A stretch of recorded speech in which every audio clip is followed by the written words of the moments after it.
A galactic patrol ship drifted silently through the cold darkness of space when an old, damaged escape pod appeared on their radar.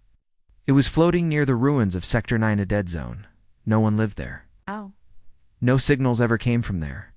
The crew pulled the pod inside, expecting to find a body. But when the doors hissed open, they found a woman alive, barely breathing, covered in blood, eyes wide with fear. She gasped for air and clutched the nearest officer's hand with shaking fingers. "Never go to Earth," she whispered. "Don't make the same mistake." Then she passed out. The woman's name was Kara. She was a xenobiologist, part of a peaceful science crew that had gone to Earth to study ancient human ruins. Earth had been empty for over 500 years. Abandoned. Quiet. A perfect place for research. Or so they thought. Now she was the only one left. The Galactic Council was confused. Earth had long been listed as harmless, no signs of life, no threats. What had scared her so badly? Some said she had lost her mind. Others believed she was hiding something. Still, protocol demanded answers. She was placed in medical isolation. But even as machines healed her body, her mind stayed trapped in fear. She woke screaming at night, shouting in languages she didn't speak. The guards grew uneasy. Her blood work showed strange results, traces of unknown proteins, memory fluctuations, signs of deep psychological damage, yet nothing clear. Number. Virus. No parasite. Just fear. Commander Hale, leader of the station, watched the security footage from the pod. The recording was damaged, but one thing was clear. Kara was running. Her breathing was wild. She kept looking over her shoulder. And in one short frame, just before the recording cut off, a blurry shape appeared behind her, too tall, too fast. No readable form.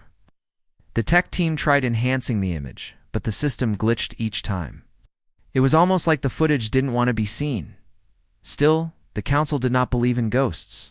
They decided to send a team to Earth, a recovery unit. 5 trained soldiers, specialists in alien worlds and unknown threats. "We need answers," said one of the council members.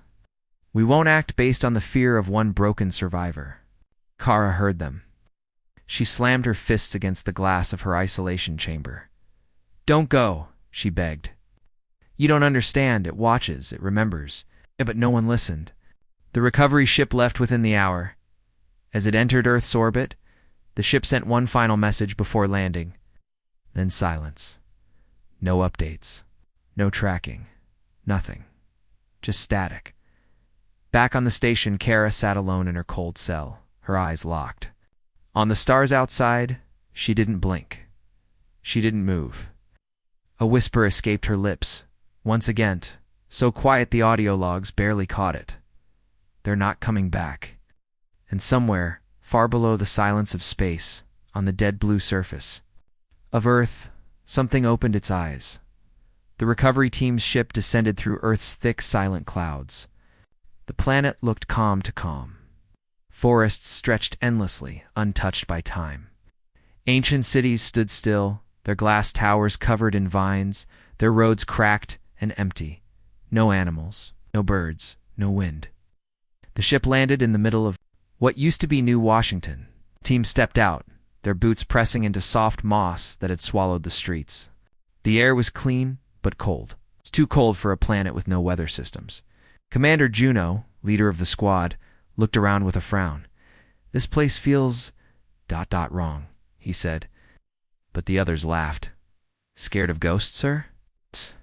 Their mission was simple.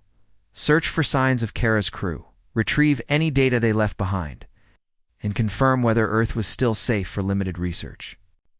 But the further they walked, the more they realized Earth wasn't abandoned.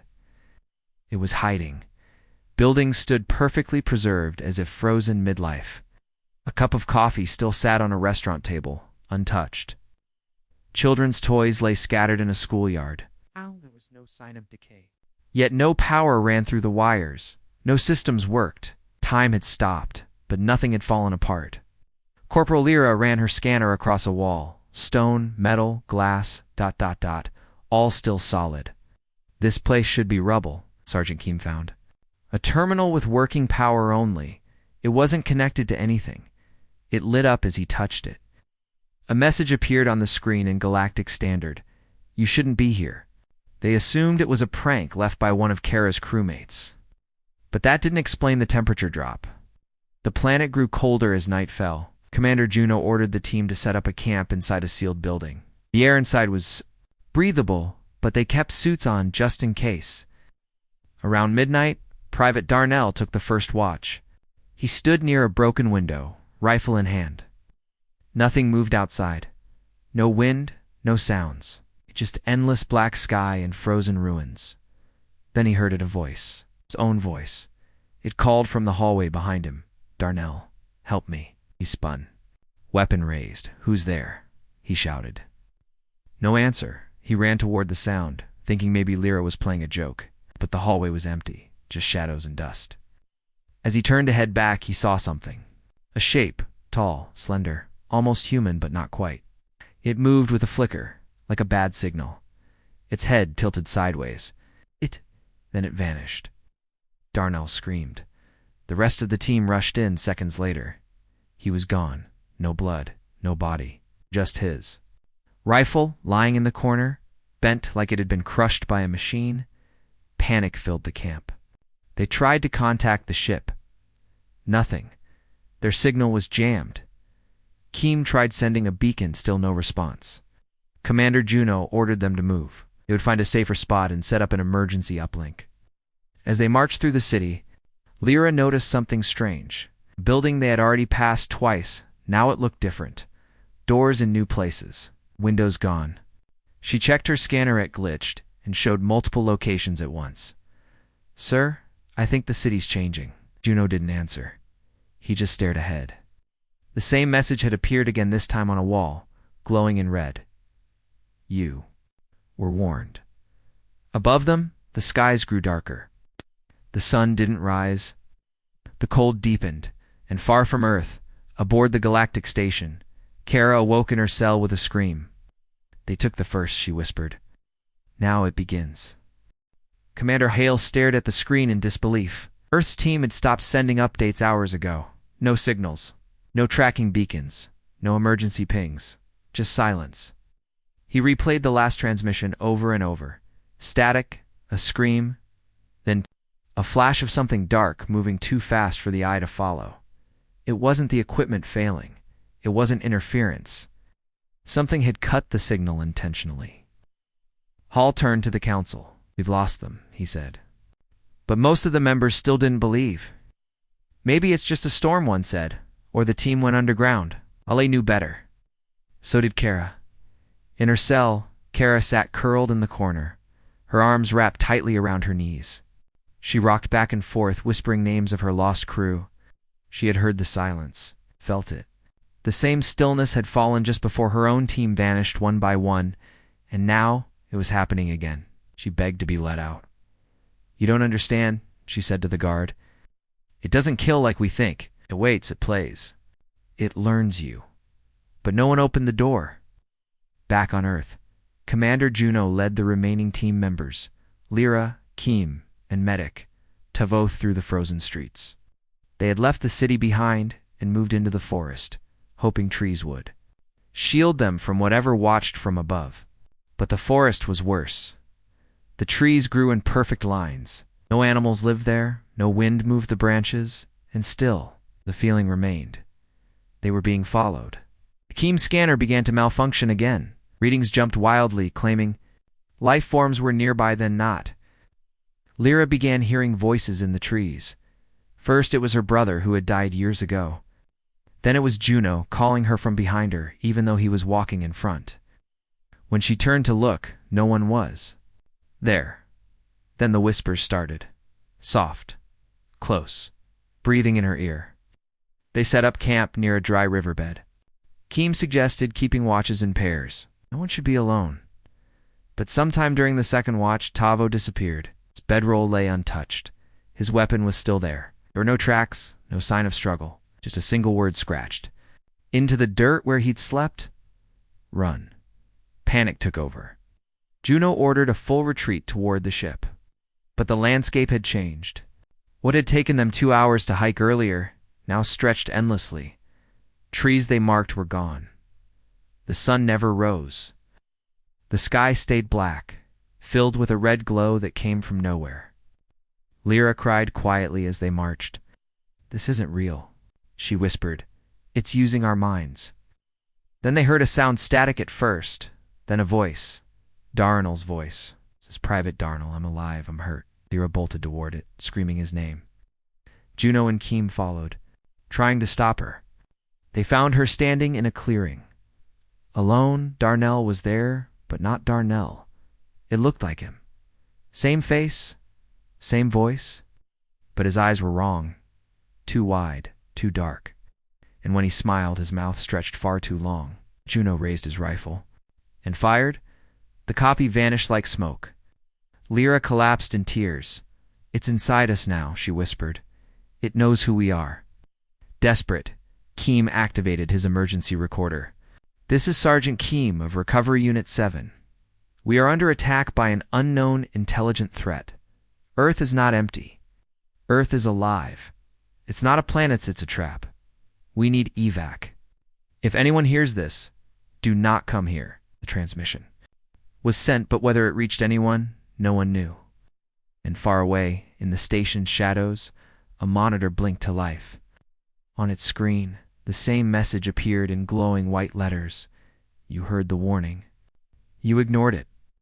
Kara stood behind the glass of her cell, watching as lights in the station flickered. She closed her eyes. They're next. Kara sat in her cell, unmoving eyes, fixed on the cold metal wall. Outside, the station lights flickered just once, but long enough for the guards to glance up. They checked the systems. Everything seemed normal. But Kara knew better. She had seen the signs before. It was beginning again, just like it had on Earth. Only this time, it had followed her. Commander Hale received Sergeant Keem's last message an hour late. It had come through in pieces, broken by static and deep growling sounds that didn't match any known creature, but the words were clear enough. Earth is not a planet. It's a trap. Brought the council together, they argued. Some wanted to send a second team. Others wanted to quarantine the area. But the council's head scientist, Dr. Verrill, had other plans. "Bring Kara to me," he said. "We need to know what she's hiding." Kara was escorted under heavy guard to the research wing. She didn't resist. She didn't speak. But the moment she entered the lab, the lights dimmed. Monitors glitched. One of the technicians whispered, "Why is it cold in here?" The air had changed. The room felt heavy. Dr. Verrill began his questioning. At first he was calm. Then he grew frustrated. "What did you see on Earth? What is hunting us?" Kara finally looked at him, her voice barely above a whisper. "It's not hunting. It's remembering." Verrill scoffed. "What does that mean?" She leaned forward, her eyes filled with something beyond fierce, something hollow. "It doesn't kill for survival. It kills because it was made that way.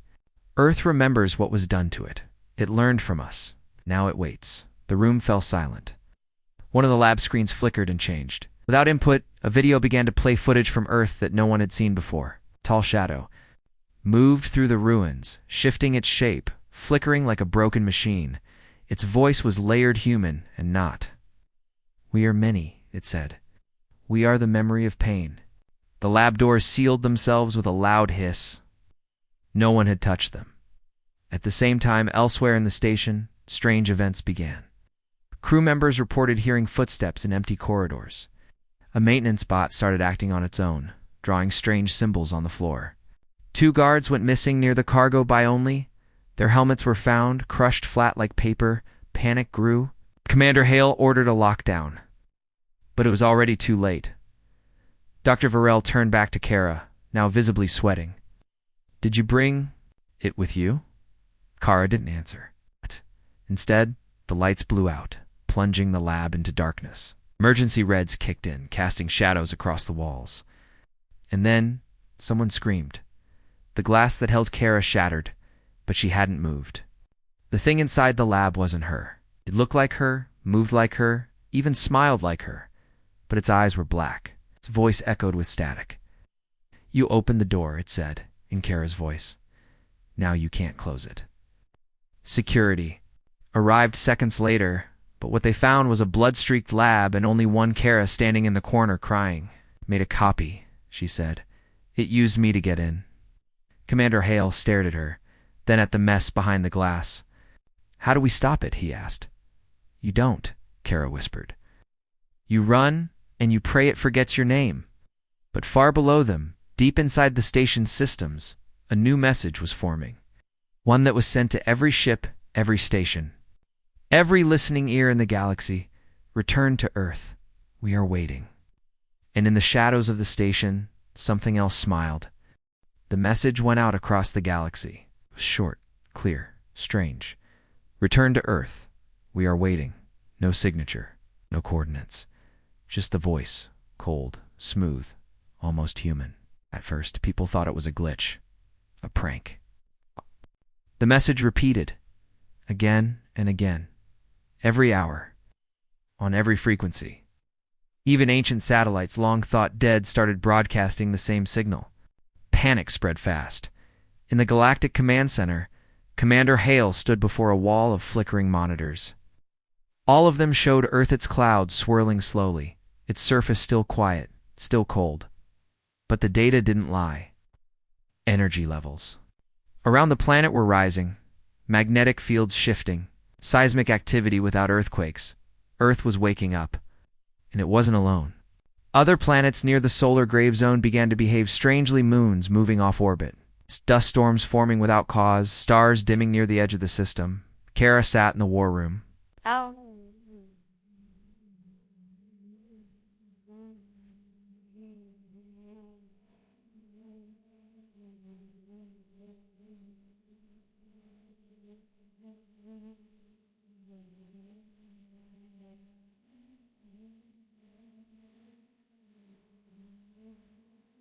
Now treated less like a prisoner and more like the only idea what was coming. She looked tired, thinner, like something had been taken from her since her return. She watched the monitors without blinking. "It's calling them back," she said. "All the copies. All the pieces it left behind. It's pulling them home." "Them?" Hale asked, confused. "You mean there's more than one?" Kara nodded slowly. It split itself. Learned that the galaxy feared one big threat, so it became thousands of small ones. Quiet ones. Some followed ships, some hidden machines. Some became part of people. It left them everywhere. Now it's bringing them together. Meanwhile, back on Earth, the last two surviving members of the recovery team, Commander Juno and Lero, were trapped underground. Their suit power was low. Light systems flickered. Juno had a broken arm, and Lyra had stopped speaking.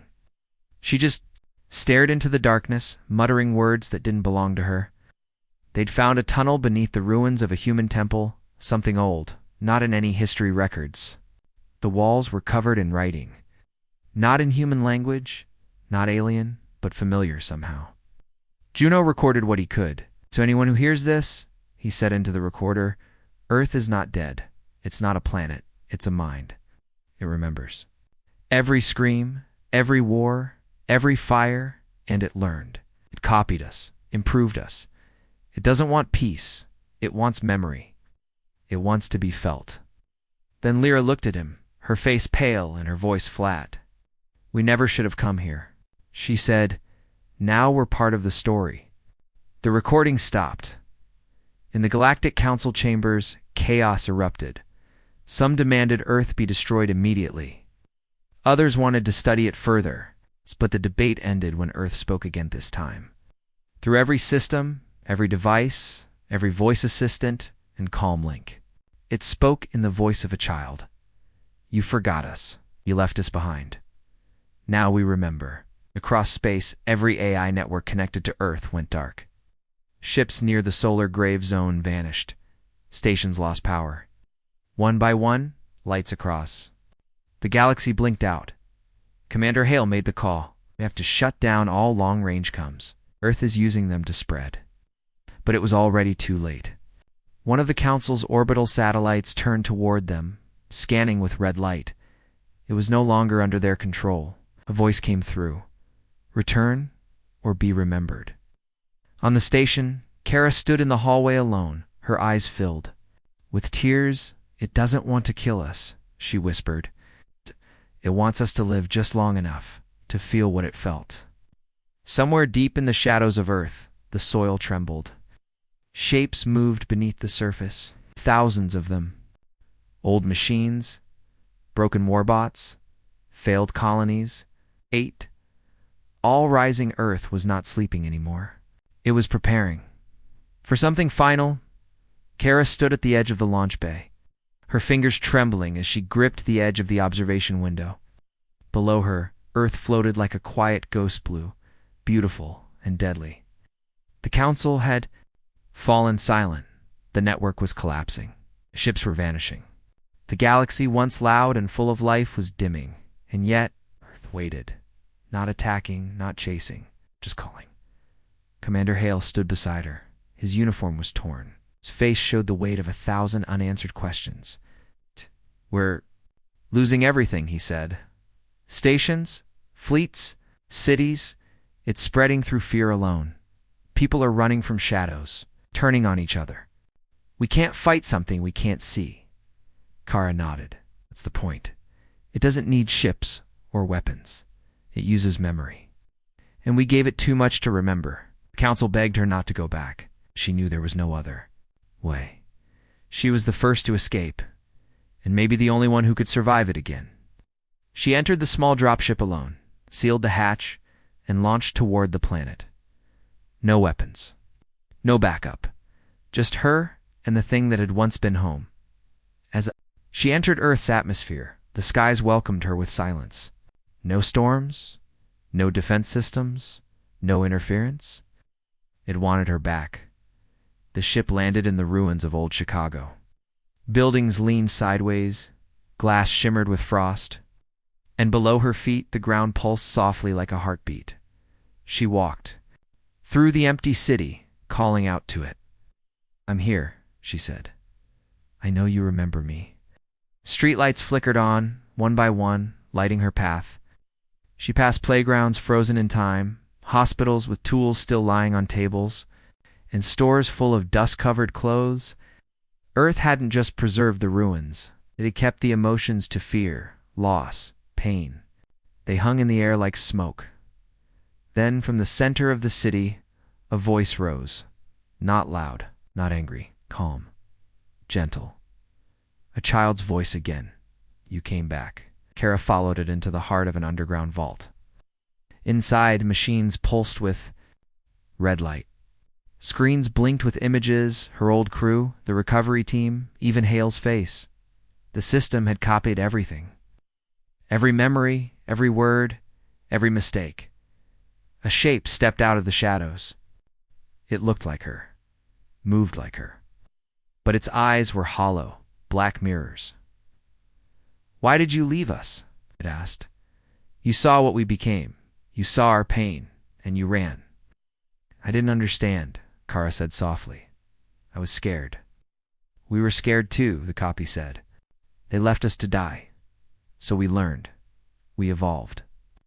We remembered everything, and now they will too." Kara stepped forward, holding out a small black device. "You don't have to do this," she said. "You've already won." "They're afraid. The galaxy will never return." The copy tilted its head. "Then why come back?" "To end it," Kara said. She pressed the device. A pulse of white energy spread from her chest. It wasn't a bomb, it was a memory scrubber. It's designed to erase personal identity, even in artificial minds. It would destroy her if she was truly connected to it. It would destroy the copy. "Two," the vault screamed. Lights shattered. The copy lunged at her, but too late. The energy wave crashed through the building, erasing everything in its path. Kara fell to her knees. Her thoughts faded. Her memories vanished one by one. Faces, voices, stars, as the light died. Earth fell silent again. Hours later, a scout ship passed near Earth's orbit. All systems showed green. No signals, no threats. Just one final message, pulsing faintly. From a satellite above the planet, "Never go to Earth." The pilot paused, read the message again, and shrugged. "Must be old." He turned away, unaware that something below had opened its eyes. Earth remembered, and it was only waiting. Again. Far above Earth, the scout ship drifted silently, unaware that it had come too close. The pilot, a young researcher named Talon, had received the strange message from the old satellite: never go to Earth. But like many before him, he didn't believe in ghost stories. He marked the planet as dormant, recorded a log entry, and began to run system checks. Everything looked normal. The readings were stable. Radiation low. No life signs. But Earth knew how to hide. Back in the galactic core, the Council believed the nightmare was over. Kara's sacrifice had stopped the spread. The last wave of disappearances had ended. Long-range systems came back online. People returned to work. The fear began to fade. Not for Commander Hale. He sat in his quarters staring at the final message Kara had left behind. Single audio file. Just 3 words spoken in her fading voice. It's still watching. No one listened to him. Not until scout ships started going dark again one by one. Talon's ship was the first. Then 2 more that came to check on him. No signals, no warnings, just silence. The same silence Earth had used before. Hale stood in front of the Council one last time. It was never about destruction, he said. It was about attention. It needed us to look at it, to remember it. We did. Earth's memory wasn't gone. It had survived the pulse. Maybe not in the form Kara had fought, but in something deeper. It had spread across frequencies, radio waves, signals, even biological patterns. Earth had evolved again. It had learned how to wait longer. And now, it was starting over. Talon woke up inside his ship, or at least he thought he did. But the walls were wrong. Too smooth. Too clean. He tried to send a message, but the console showed a loop of static. Then a voice whispered from behind him, his own voice. We came back, turned around, and the ship was no longer a ship. It was a room from his childhood. Stood at the window. His mother sat at the table. But their faces were blurred, their eyes too wide. Stay with us, they said. It's safe here. He screamed and ran, but no door would open. Earth didn't need to chase. It pulled. It created comfort. It made illusions. And when they stayed long enough, it remembered them forever. In the galactic core, systems began glitching again. AI units repeated human phrases in a loop. Ships received random pings with coordinates near Earth. The message returned fainter. Now, as if whispered through static, return, return, return. Commander Hale issued a full planetary quarantine. No ships were to approach Earth, no scans, no transmissions. He ordered all archives of human history to be sealed, every public record of Earth hidden. They renamed the planet in official logs, Zone Null, but Hale knew it was a temporary fix. We don't stop it by erasing maps, he said to his second-in-command. We stop it by erasing memory, but we can't even erase our own curiosity. Years passed. Kara's name faded from memory. The Council moved on. Earth was forgotten, again hidden in the shadows of digital maps, lost behind warnings and code locks. But somewhere out there, a scavenger ship drifted off course. The crew picked up a weak signal, an old voice, calm and familiar, whispering. Through the static, we are waiting. The captain leaned forward. Strange, it's coming from an unlisted planet. He zoomed in. Blue and green, wrapped in clouds. No name, no warnings. Just a planet. They turned the ship toward it and far below. Under the soil, under the ruins, under the silence, something smiled. Earth remembered. It always would. And it would never forget who came back.